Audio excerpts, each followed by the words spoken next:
तो भक्ति योग के महान प्रभाव से उसके सारे बंधन कट जाते हैं और भगवत भाव की ही भावना करते करते उसका हृदय भी तदाकार भगवान में हो जाता है। उस समय उसके जन्म मृत्यु के बीजों का खजाना ही जल जाता है और वह पुरुष श्री भगवान को प्राप्त कर लेता है। इस अशुभ संसार के दलदल में फंसकर अशुभ में हो जाने वाले जीव के लिए भगवान की यह प्राप्ति संसार के चक्कर को मिटा देने वाली है। इसी वस्तु को कोई विद्वान ब्रह्मा और कोई निर्वाण सुख के रूप में पहचानते हैं। इसलिए मित्रों, तुम लोग अपने अपने हृदय में परमेश्वर भगवान का भजन करो। असुर कुमारों, अपने हृदय में आकाश के समान नित्य विराजमान भगवान का भजन करने में कौन सा विशेष परिश्रम है। वे समान रूप से समस्त प्राणियों के अनंत प्रेमी मित्र हैं और तो क्या अपने आत्मा ही हैं। उनको छोड़कर भोग सामग्री इकट्ठी करने के लिए भटकना राम राम कितनी मूर्खता है। अरे भाई, धन स्त्री पशु पुत्र पुत्री महल पृथ्वी हाथी खजाना और भांति भांति की विभूतियां और तो क्या संसार का समस्त धन तथा भोग सामग्रियां इस क्षणभंगुर मनुष्य को क्या सुख दे सकती हैं। वे स्वयं ही क्षणभंगुर हैं। जैसे इस लोक की संपत्ति प्रत्यक्ष ही नाशवान है, वैसे ही यज्ञों से प्राप्त होने वाले स्वर्ग आदि लोक भी नाशवान और अपेक्षित हैं। एक दूसरे से छोटे बड़े नीचे ऊंचे हैं, इसलिए वे निर्दोष नहीं। निर्दोष हैं केवल परमात्मा। ना किसी ने उनमें दोष देखा है ना सुना है। अतः परमात्मा की प्राप्ति के लिए अनन्य भक्ति से उन्हीं परमेश्वर का भजन करना चाहिए। इसके सिवा अपने को बड़ा विद्वान मानने वाला पुरुष इस लोक में जिस उद्देश्य से बार बार बहुत से कर्म करता है, उस उद्देश्य की प्राप्ति तो दूर रही, उल्टा उसे उसके विपरीत ही फल मिलता है और निसंदेह मिलता है। कर्म में प्रवृत्ति होने के दो ही उद्देश्य होते हैं, सुख पाना और दुख से छूटना।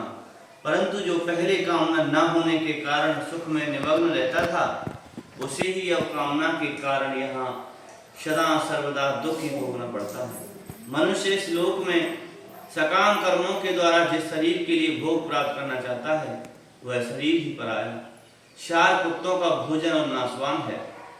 कभी वह मिल जाता है, कभी बिछुड़ जाता है। जब शरीर की यह दशा है, तब इसके अलग रहने वाले पुत्र स्त्री महल धन संपत्ति राज्य खजाने हाथी घोड़े मंत्री नौकर चाकर गुरजन और दूसरे अपने कहलाने वालों की तो बात ही क्या, ये तुच्छ विषय शरीर के साथ ही नष्ट हो जाते हैं।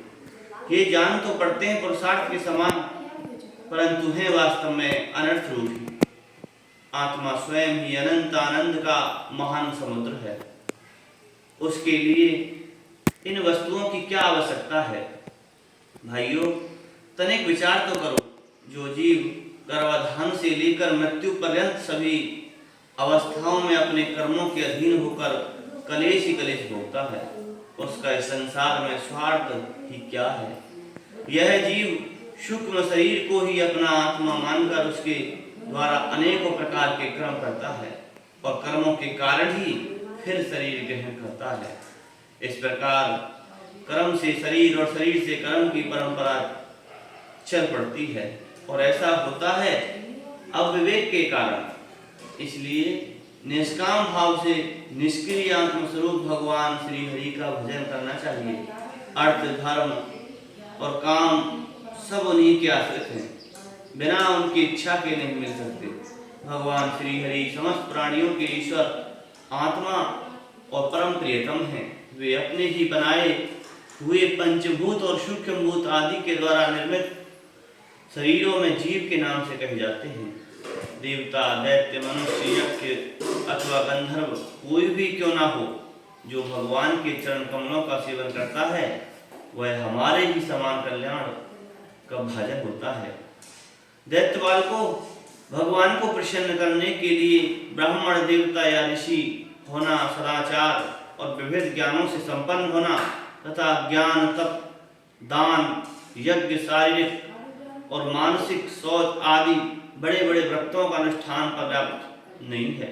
भगवान केवल निष्काम प्रेम भक्ति से प्रसन्न होते हैं और सब तो विडंबना मात्र है।